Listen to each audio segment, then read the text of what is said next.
Zabira's name moved through the neighborhood like a hymn, soft, steady, and always followed by a respectful nod.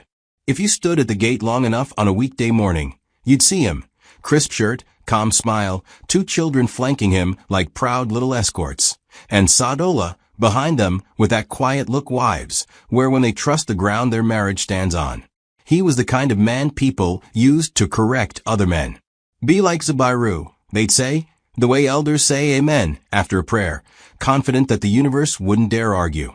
At work, he was the polite achiever who remembered birthdays and never forgot to ask after people's mothers. At home, he was a father who knew where the school socks were and the husband who kissed his wife's forehead like he was sealing a promise. Even his laughter felt responsible, like it came with a receipt. If faithfulness had a uniform, Zabira wore it so well that even temptation itself would greet him and say, "Sir, sorry for disturbing." Sadola loved him in the simple, hard-working way people love what they think is safe. She wasn't the loud kind of wife who announced her marriage like an award. She was the quiet kind who protected it like a flame. She worked night shifts at the hospital, and in the afternoons, she returned home with her eyes carrying the weight of other people's emergencies, collapsed bodies, crying relatives, sudden prayers.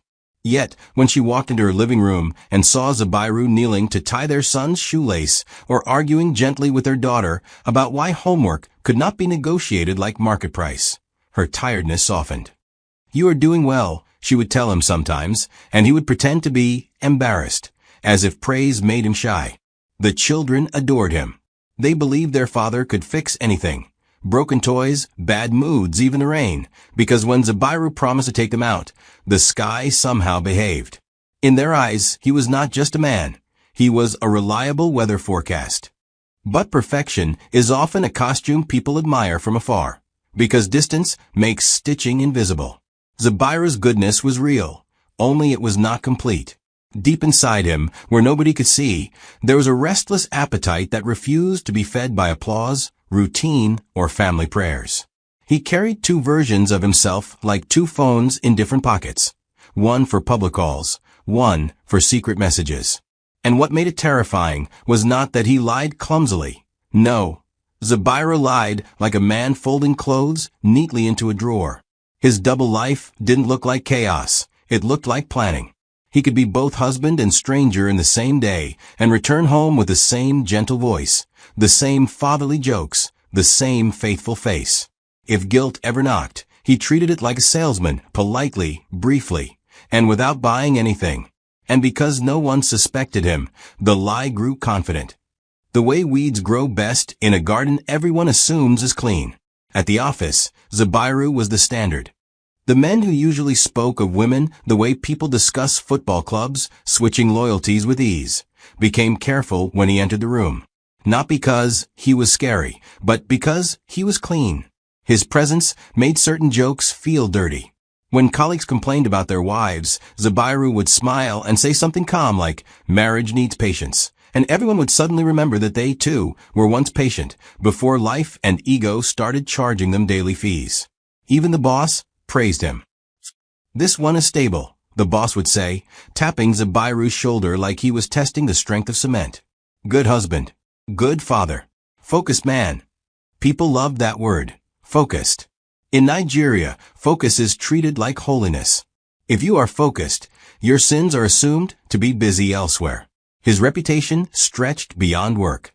In the neighborhood, he was the man who helped carry someone's generator when it refused to start and didn't later demand payment in gossip. He greeted elders properly. He stood to offer women seats. He attended children's school events with the seriousness of a politician at a rally, clapping loudly, taking photos, and calling his children my champions, with such sincerity that even childless aunties felt proud. If someone's husband was caught misbehaving, wives would sigh and say, "If only I married Zabiru." Meanwhile, husbands would shake their heads and mutter, "That man is disciplined." Even Sadiola's friends admired her like she had won a rare prize. "Your husband is gold," they'd tell her. "Hold him tight." Sadola would laugh and reply, "He is not gold, he is just Zabiru." But deep down, the compliments soothed her. In a world where so many women carried marriages like heavy buckets, she believed hers was balanced on her head with grace. What nobody understood was that Zabiru's greatest trick wasn't cheating. It was being believable. He didn't look like a man with secrets. He didn't dress like trouble. He didn't talk like temptation. He didn't even smell like scandal. He was the type you'd leave with your phone unlocked and your sister alone with, because he had mastered the soft art of appearing harmless. That was his superpower. He didn't chase drama. He avoided it with the discipline of a man dodging potholes. And because people saw him as different, they stopped checking. Suspicion needs small cracks to enter, but Zabiru kept his walls smooth. Every late meeting had a supporting detail. Every business trip had a real location. Every excuse was watered with kindness. His life looked so normal that even if a lie was standing in the corner waving, everyone would ignore it and say, "That can't be Zabiru's lie. Zabiru doesn't lie." Zabiru lived as though time was something he could fold and store. He had mastered the art of being in two places without looking like he belonged in either. In the morning, he was the father who braided his daughter's hair clumsily, half knots, half love, while cracking jokes about how hair was a stubborn goat that refused to be herded. His daughter would giggle and call him Daddy the Barber, and he would bow like a comedian after show. In the afternoon, he was the office man who stayed a bit longer to finish reports, sending voice notes to Sadola. "I'll be home soon, my love." In the evening, he became the husband who arrived with bread or small takeaway, saying, "I didn't want you to cook after your shift." He gave generosity the shape of everyday things, enough to keep love comfortable, enough to keep doubt asleep. Nobody can suspect you when you are busy being considerate. Then, somewhere in the middle of all that goodness, he maintained a second life, quiet, deliberate, almost boring in its organization. He didn't cheat like a reckless boy who wanted excitement. He cheated like a man managing a private appointment book. There were rules. He followed the way some people follow prayer points. Never close to home, never the same place twice, never too much money that would raise questions, never with women who wanted to claim, never with anyone connected to his circle. He avoided obvious patterns. He preferred midweek afternoons when everyone assumed he was busy. He used real meetings as cover, stretching them, bending them, padding them with silence. His phone remained face up at home, because only amateurs hide their phones. Zabiru's deceit wasn't loud, it was efficient. He could text while smiling at his children, because he had trained his face not to confess what his fingers were doing. And the strangest part? He genuinely believed he wasn't hurting anyone, at least not in a way that mattered. In his mind, he was still a good father, still a provider, still a husband who paid bills and showed up at school events. He treated betrayal like a separate account. As long as the family account was funded, he convinced himself the secret account didn't count. Sometimes, guilt tried to rise like acid in his throat, but he swallowed it with logic. "I'm not neglecting my home," he would tell himself. "I'm just living." That word, living, became his favorite disguise. He didn't see himself as wicked. He saw himself as balanced. And because he balanced so well, he began to believe he was untouchable. The way a man who has crossed the road many times starts to disrespect cars. If Zabiru ever wrote a handbook, it would be titled, "How to be Innocent in Everyone's Eyes." He knew that a double life doesn't survive passion. It survives routine. So he built his cheating life around his normal life, like a small fence built behind a big fence, hidden, but strong enough to hold secrets. He didn't suddenly start buying perfume when he never bought it before. He didn't change his dressing style. He didn't become overly romantic at home to cover guilt, because over-romance is suspicious. He stayed steady. Same laughter. Same bedtime stories. Same Sunday face. The same "my love" that sounded ordinary, because ordinary is the best mask. Even his friends couldn't read him. He didn't drink too much. He didn't club. He didn't move with loud boys who would expose him with careless mouths. Zabiru moved alone, like a man who knew secrecy hates crowds. He also understood the psychology of trust. People don't suspect those who are predictable. So he became predictable on purpose. He called Sadola at certain times daily. He checked on the kids' homework at a consistent hour. He attended church enough to be seen, but not enough to be scrutinized. He complained about faithless men, with convincing disgust, sometimes even shaking his head like the world was collapsing because of adultery, while adultery was sitting inside him sipping tea. He did small acts of service that made Sadola feel cherished. Fixing a faulty socket, paying a bill early, asking, "Did you eat?" like that question was an oath. He was careful not to stain his hands with obvious wrongdoing. His secret life stayed in the shadows of normal explanations. Meetings, traffic, work pressure, sudden office demands. And because Sadola worked night shifts, he used that gap gently, never pushing it too far. Just enough to disappear and return before the morning had questions. But balance is a dangerous pride. The more Zabiru succeeded, the more he began to feel smarter than consequence. He started believing that the world rewarded careful men and punished only careless ones. In his mind, betrayal was like stepping on water. If you knew where to place your feet, you wouldn't sink. He didn't realize that water doesn't need your permission to drown you. He didn't realize that the body keeps records the mind tries to delete. Stress folded into muscles, guilt pressed into blood pressure, fear turned into headaches that arrive like uninvited relatives. And while he continued balancing two lives like a tightrope walker who enjoyed applause, something unseen was quietly loosening the rope. Fate, after all, has a wicked sense of timing, and it loves meeting proud people at the exact moment they feel safest. That evening, home looked like the perfect advertisement for peace. The children were sprawled on the floor, arguing about a cartoon character with the seriousness of politicians debating budget. Sadola sat on the couch with her uniform half folded on her lap, hair slightly undone, eyes tired in a way only night shift workers understand, tired, but still standing. Zabiru moved around the room like a man who belonged fully to his family. He stepped over toys with the care of someone avoiding landmines. He corrected the TV volume. He teased the kids. He asked Sadola if she had eaten and clucked his tongue when she said, "Later." Then he walked into the kitchen and returned with a plate he had arranged himself, like a small love poem made of rice and stew. "Madam Nurse," he joked, "you save people outside, but you want to come home and die of hunger?" Sadola laughed despite herself, shaking her head. The children giggled too, because their father always made tiredness feel lighter. Later, as the children prepared for bed, Zabiru became the father everyone praised.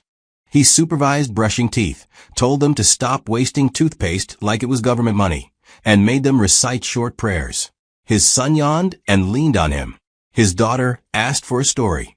Zabiru delivered one, funny, dramatic, full of exaggerated voices, about a stubborn goat that tried to become a lion and got chased by chickens. The children laughed until sleep softened their eyes. Sadola watched from the doorway, warmth filling her chest. She told herself again what she'd always believed. This man loves us. Because love, to her, looked like presence. It looked like a father showing up.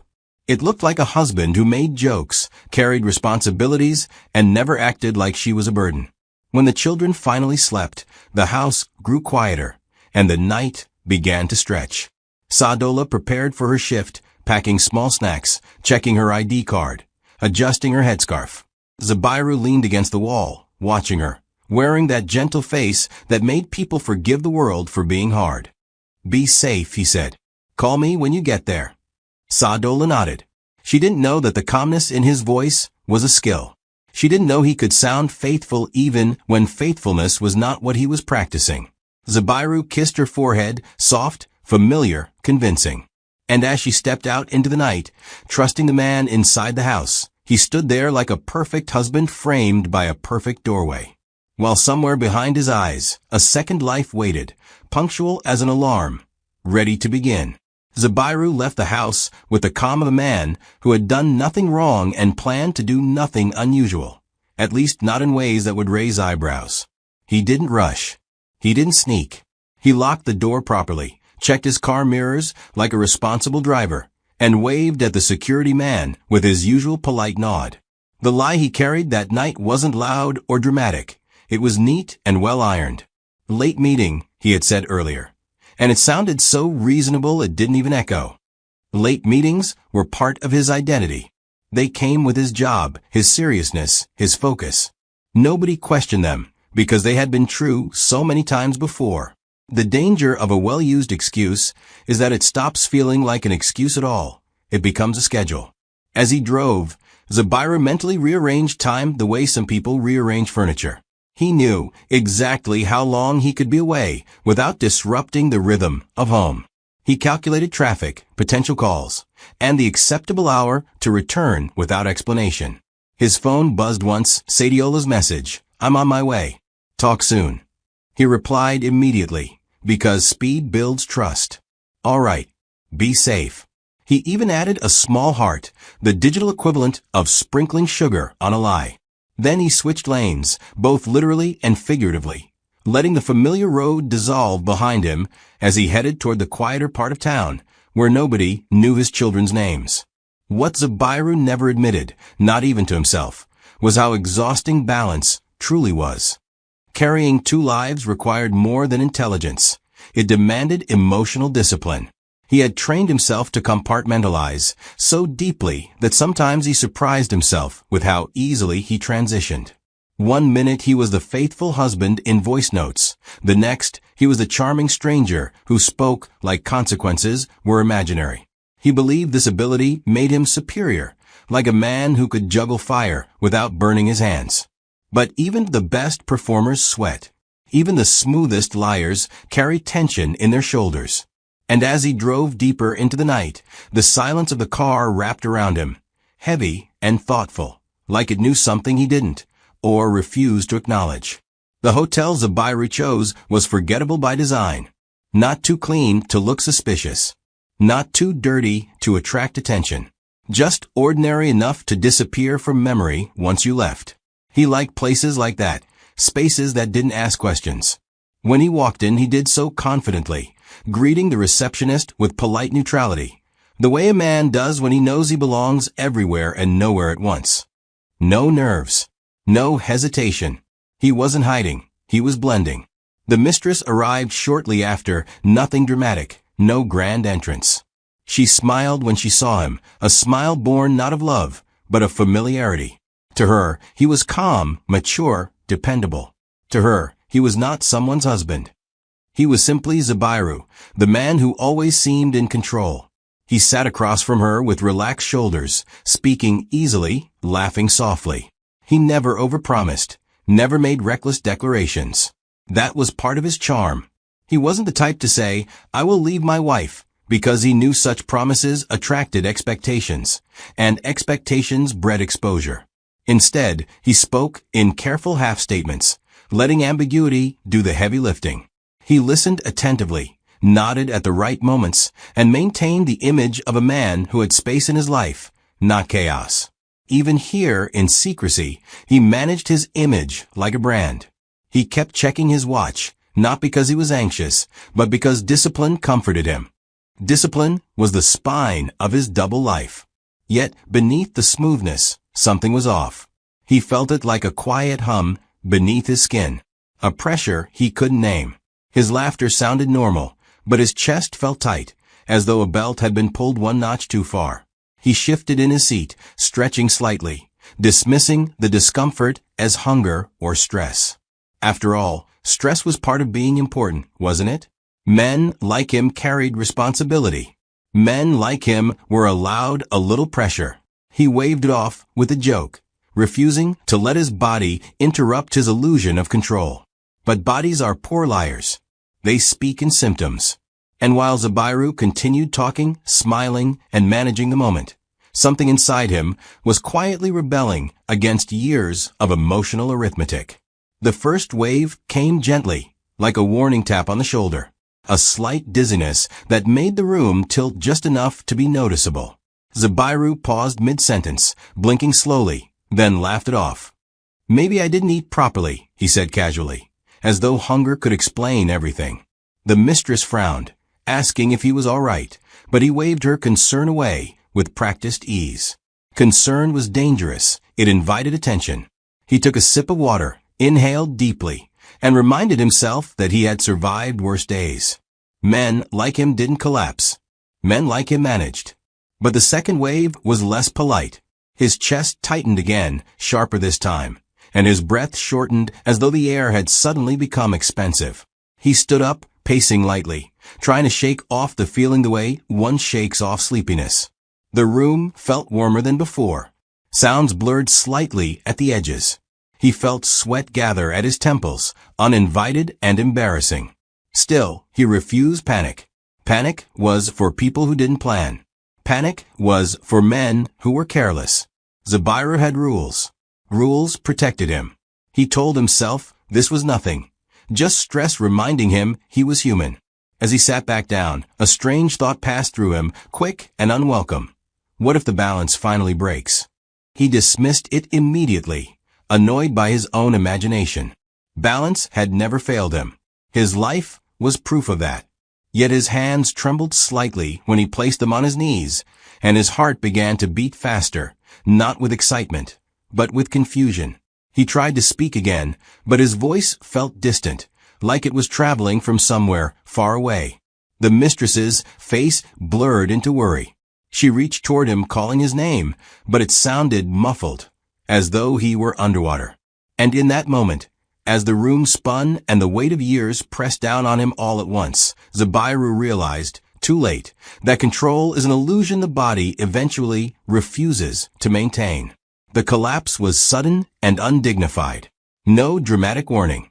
No heroic resistance. One moment Zabiru was upright, attempting to smile through discomfort, and the next, his knees buckled as though someone had unplugged him from the inside. He fell forward, the sound of his body hitting the floor louder than anything else in the room. The mistress screamed, a sharp, piercing sound fueled by fear and disbelief. She rushed to him, shaking his shoulders, calling his name repeatedly, as though volume could wake him from unconsciousness. But Zabiru did not respond. His carefully managed life lay sprawled on a hotel floor, stripped of elegance, stripped of excuses. Hotel staff rushed in, their faces shifting quickly from annoyance to alarm. Someone checked his pulse. Someone else called for help. The room that had once felt private now felt invaded by urgency and noise. The mistress stepped back, trembling, clutching her hands together as panic settled into her chest. She kept repeating the same sentence, over and over, like a prayer she hoped would absolve her. I didn't know he was married. I didn't know. Whether she said it for them or for herself was unclear. What was clear was that the illusion had cracked. Whatever Zabiru thought he controlled had slipped violently from his grasp. As they lifted him onto a stretcher, his face looked unfamiliar, pale, vulnerable, nothing like the confident man who balanced two lives with ease. There was no ring on his finger to explain him. No children's photos in his wallet to defend him. In that moment, he was just another body that had failed itself. The mistress followed closely, tears streaking her face, fear tangling with guilt. She clung to the last version of him she understood, the man who had seemed solid, dependable, safe. And as the doors closed behind them, the quiet hotel room returned to its forgettable state, as though nothing significant had happened there at all. But something had happened. Something irreversible. The careful compartments Zabiru had built over years had collapsed into one messy, undeniable moment. And while he lay unconscious, his life racing ahead of him toward flashing lights and sterile hallways, fate was already arranging the cruel symmetry of what would come next, lining up truth, consequence, and recognition with perfect, unforgiving precision. The ride to the clinic felt endless and rushed all at once. Sirens wailed, slicing through the night like accusations, as Zabiru lay motionless, surrounded by strangers who knew nothing about the man he pretended to be. Paramedics spoke in clipped, professional tones, checking vitals, calling out numbers that sounded far more serious than he would have liked if he were conscious. The mistress sat rigidly beside him, hands clasped tightly in her lap, eyes darting between his face and the flashing lights outside. Fear stripped her of composure. This was no longer an arrangement, no longer a secret. It was a crisis with witnesses. She kept talking, her voice shaky and defensive, explaining herself to anyone who would listen. He said he was single, she repeated. He said he lived alone. I swear I didn't know. Each sentence sounded less like information and more like a plea for innocence. In her panic, She revealed the very things Abiru had worked so hard to conceal. How convincingly he had sold the image of availability. How carefully he had erased traces of home. The irony was sharp. His skill had fooled her just as thoroughly as it had fooled everyone else. As the clinic came into view, bright and unforgiving, the weight of reality settled heavily on the air. Zabiru was wheeled inside, disappearing behind swinging doors, his fate handed over to people who would see him not as a husband, not as a father, not as a respected man, but as a patient. A body. A case. And somewhere else in that same building, under the same fluorescent lights, Sadola was beginning her shift, unaware that the man whose life she trusted so completely was already inside, carried in by consequences he could no longer outrun. Sadola began her shift the way she always did, quietly, deliberately, as though calm itself were a uniform she wore beneath her scrubs. The hospital at night had its own language. Low voices, hurried footsteps, the soft beeping of machines speaking for bodies too tired to explain themselves. She signed in, exchanged brief greetings with colleagues, and tied her hair back with a practiced motion of someone who had learned to separate personal exhaustion from professional focus. Outside, the world slept. Inside, life argued stubbornly with death, one patient at a time. Sadola moved through it all with the steadiness people trusted her for, carrying charts, checking vitals, listening more than she spoke. She had learned over the years that night shifts stripped people down. Patients cried more honestly at night. Relatives whispered prayers without shame. Even doctors spoke softer, as though the darkness demanded respect. Sadola liked that honesty. It reminded her why she had chosen this work, why she had accepted the long hours, the missed family dinners, the fatigue that settled deep into bones. She believed service was a form of dignity, and whenever exhaustion threatened to harden her, she thought of her children sleeping safely at home, and the man she believed watched over them with unwavering care. As she walked toward the nurse's station, collecting files for the ward she had been assigned to, nothing warned her. There was no chill, no dramatic pause. No inner voice screaming danger.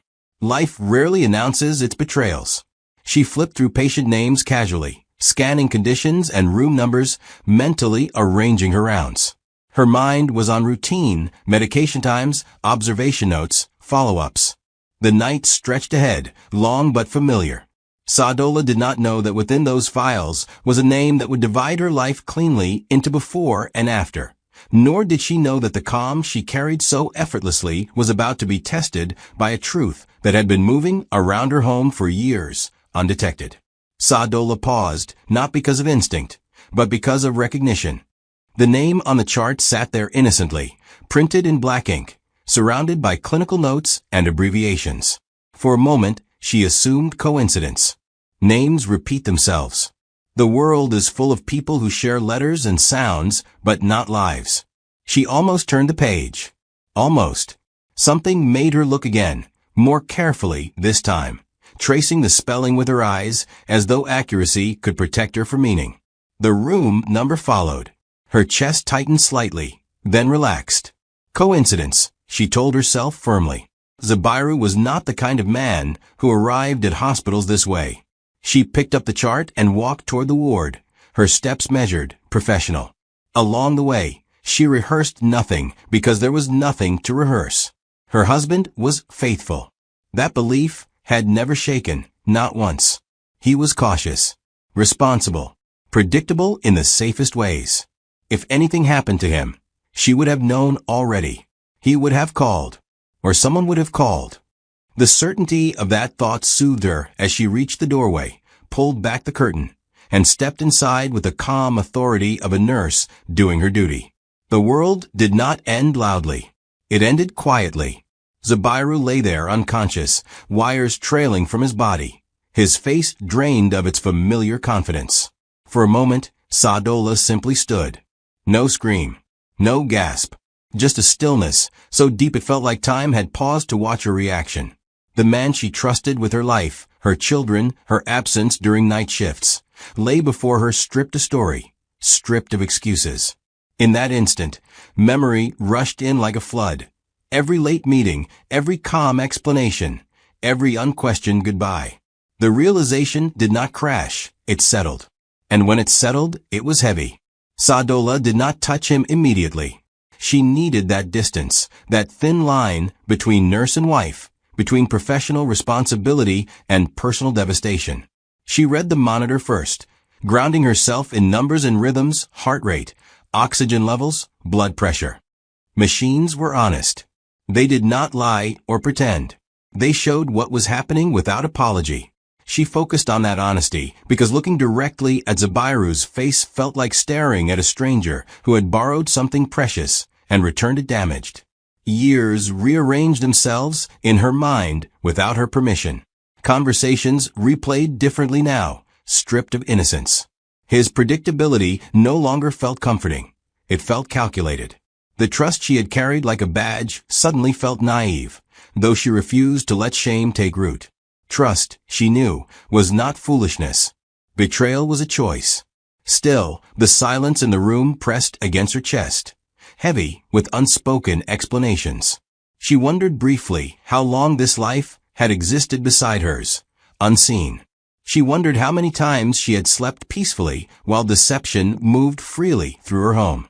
Yet even in that storm of realization, Sadola chose control. She adjusted the drip. She checked the chart. She documented observations. Each action was deliberate, anchoring her to the present. She refused to collapse into the moment, because collapse would give chaos power. If Zabairu had lived two lives, she would not let this revelation fracture hers. Not here. Not now. In this room, under these lights, she was a nurse. And she would perform that role with the same integrity she brought to everything else, even if it meant standing inches away from betrayal, without letting it steal her composure.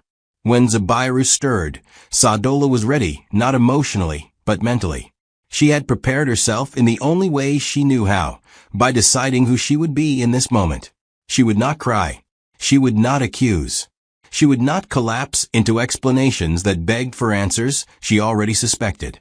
Control, she understood, was not coldness, it was protection. And so when his eyelids fluttered open and confusion clouded his features, she maintained the same calm expression she used with every patient waking from distress. Zabairu's eyes moved slowly, taking in the ceiling, the machines, the unfamiliar shapes of the room. Then they found her. Recognition struck him like lightning. His breath hitched. His heart rate spiked on the monitor, betraying him faster than words ever could. The scream tore out of him raw and unfiltered, a sound made not of pain, but of exposure. Nurses rushed in alarmed, and Sadola responded smoothly, instructing them with professional clarity, reassuring them that panic was expected. Her voice did not shake. Her hands did not tremble. Only Zabairu unraveled. When the room settled again, and they were alone, silence stretched between them, thick with everything that could not yet be said. Zabairu stared at her as though she were an apparition, his mind scrambling to rearrange reality into something less damning. Sadola met his gaze evenly. In that look was no rage, only clarity. She did not owe him explanations here. This space did not belong to his secrets. It belonged to truth, sterile and unadorned. And for the first time in years, Zabairu realized that the woman he had underestimated, the quiet one, the steady one, was standing firmly beyond his control. Zabairu tried to speak, but his voice came out thin, stripped of authority. What are you doing here? The question sounded foolish the moment it left his mouth. Sadola adjusted the monitor calmly, ignoring the tremor in his tone. You collapsed, she said evenly. Your vitals are unstable. Try to remain calm. Her words were clinical, impersonal, devastating in their restraint. This was not the wife who teased him about forgetting socks or laughed at his tired jokes. This was a professional who owed him care, not comfort. Panic rose in him, not the panic of illness, but the panic of discovery. Did you see anyone with me? He asked, his voice dropping to a whisper thick with fear. Sadola paused, just briefly. Yes, she answered. She brought you in. She was crying. She said she didn't know you were married. Each sentence landed carefully, without embellishment. Facts were enough. Zabairu closed his eyes, shame crashing into him in waves too large to manage. For the first time, his balance meant nothing. His rules had failed. His compartments had collapsed. When he opened his eyes again, tears stood there uninvited. "Please," he said hoarsely, "don't leave me like this." Saadola leaned closer, not as a wife, but as a nurse, checking his readings one last time. "I'm not leaving you," she said quietly. "I'm doing my job." Then she straightened, meeting his gaze with a steadiness that frightened him more than anger ever could. "But when you are discharged," she continued, "you will face what you have done outside these walls." She turned away then, leaving him surrounded by machines that kept him alive, and a silence that forced him to confront the life he had been managing, until it finally managed him. Saadola stepped out of Zabiru's ward and walked down the corridor with a calmness that looked effortless from the outside. But inside her chest, everything was rearranging itself like furniture in a room after an earthquake. The hospital lights were bright, almost rude in their clarity, and the air smelled of disinfectant and quiet emergencies. She paused at the nurse's station, signed a few notes, accepted another file, and nodded at a colleague who asked if she was okay. "I'm fine," she replied, because in hospitals, fine doesn't always mean happy. It just means functioning. She washed her hands longer than necessary, not because of germs, but because water gave her something to do while her thoughts tried to drown her. She returned to her duties, moving from bed to bed with steady precision. One patient needed pain relief, another needed reassurance, and another needed someone to listen without judgment. Saadola listened, because listening was her work and her gift. Yet, behind every professional gesture, her mind kept circling one truth. Zabiru had lived a whole other life while she carried theirs. Not by accident, not by weakness, by choice. The betrayal wasn't only in the act, it was in the confidence with which he had lied, in the neatness with which he had kept his home intact while tearing its meaning apart. And in the strange way betrayal works, she did not feel only anger. She felt insulted.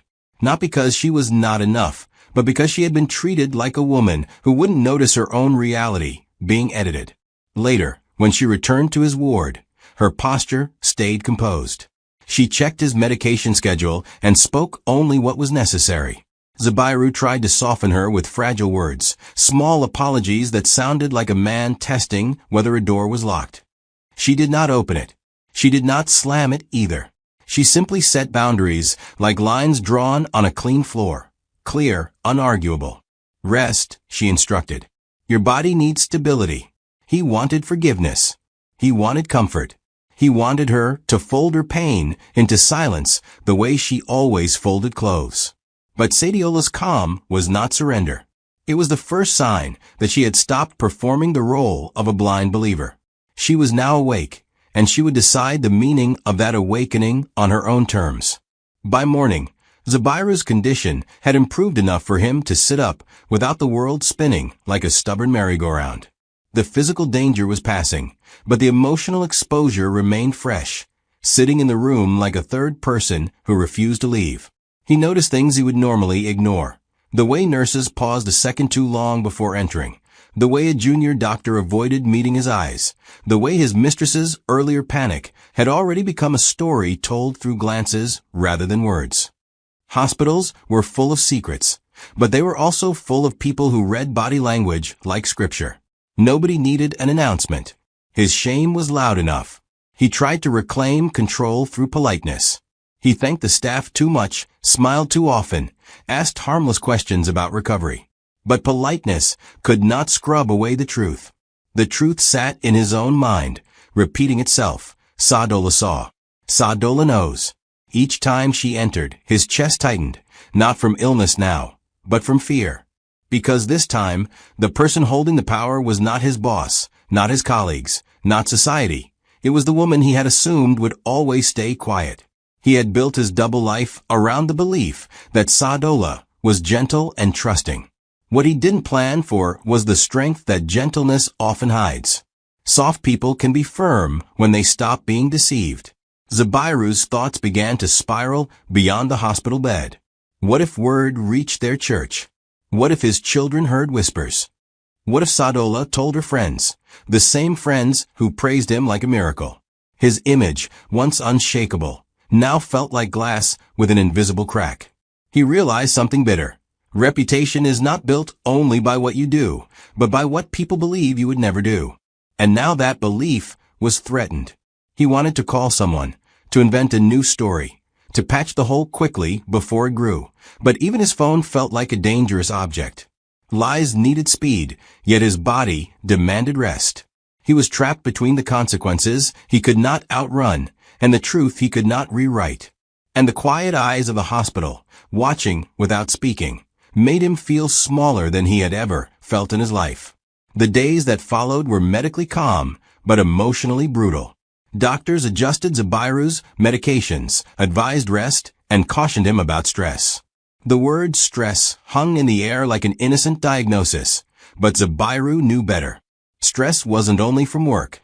Stress was from living two lives and pretending they never touched. His body had called him out publicly, the way a child points at a liar and says, "That one is lying," loud enough for everyone to hear. Now he lay there, healthier by the hour, yet more exposed by the minute. Sadola kept her distance without being cruel. She performed her duties when assigned, ensured he was stable, and handed over to colleagues when necessary. She did not linger. She did not chat. She did not bring him emotional tea to drink with his apologies. Her absence became a punishment more powerful than any insult. Zubairu found himself craving what he never truly appreciated. Her normal warmth, her quiet jokes, her gentle fussing. He wanted her to scold him the way she scolded the children, because scolding meant she still cared enough to be emotional. But she was measured now, controlled, awake. That steadiness made him feel like a man begging at a door that no longer recognized his voice. Alone in his bed, he replayed his life like a man watching a film he used to enjoy until he realized he was the villain. He remembered how he left home smiling, how he kissed the children, how he used responsible words as a disguise. The memories didn't comfort him anymore, they accused him. For the first time, he wondered what Sadiola's nights had been like, working through exhaustion, saving strangers, trusting him to hold the home steady while she was away. He had not only cheated, he had abused trust.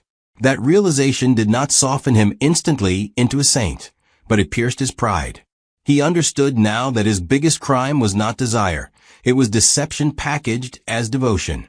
And as his strength returned, he realized he could walk out of the hospital soon, but he could not walk out of the consequences waiting for him at home. Discharge day arrived wearing the face of normalcy. Nurses brought paperwork. Doctors spoke in calm professional tones.